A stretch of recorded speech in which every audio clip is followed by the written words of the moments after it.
Kita ke informasi selanjutnya pemirsa, setelah menetapkan ex-kepala pengawasan di kantor Bea Cukai Makassar yakni Andi Pramono sebagai tersangka kasus gratifikasi dan TPPU, KPK akhirnya menahan Andi selama 20 hari ke depan. Wakil Ketua KPK Alexander Marwata mengungkapkan peran tersangka Andi Pramono dalam kasus gratifikasi dan TPPU yakni pengurusan barang ekspor impor di kantor pelayanan Bea Cukai Makassar. Selama proses penyidikan, penyidik KPK telah memeriksa 33 orang saksi dan menetapkan Andi Pramono sebagai tersangka serta menahan selama 20 hari ke depan terhitung sejak 7 Juli hingga 26 Juli 2023 di rutan KPK. Alexander Marwata juga mengungkapkan konstruksi perkara. Sejak tahun 2012 hingga 2022, Andi Pramono memanfaatkan jabatannya di Dirjen Bea Cukai menjadi perantara dan memberikan rekomendasi bagi para pengusaha ekspor impor untuk memuluskan jalan masuknya barang-barang impor.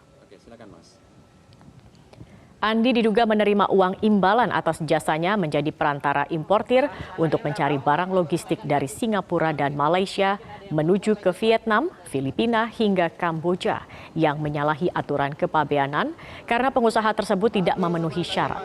KPK masih mendalami kasus gratifikasi yang nilainya mencapai 28 miliar rupiah. Andi juga terbukti melakukan transfer uang ke rekening bank sejumlah orang kepercayaannya sebagai upaya menyembunyikan dan menyamarkan kekayaannya dengan membelanjakan dan menukarkan dengan mata uang lain.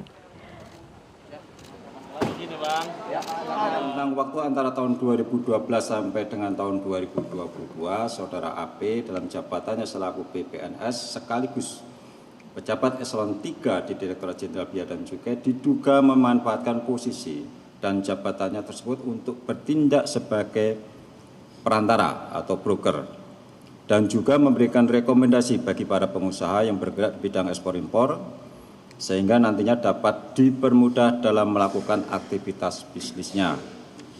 Siasat yang dilakukan AP untuk menerima B diantaranya melalui transfer uang ke beberapa rekening bank dari pihak-pihak kepercayaannya yang merupakan pengusaha ekspor impor dan pengurusan jasa kepabeanan dengan bertindak sebagai nomine.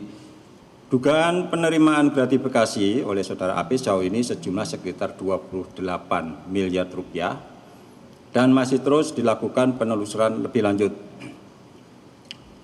Diduga AP membelanjakan, mentransfer uang yang diduga dari hasil tindak pidana korupsi dimaksud untuk keperluan AP dan keluarganya.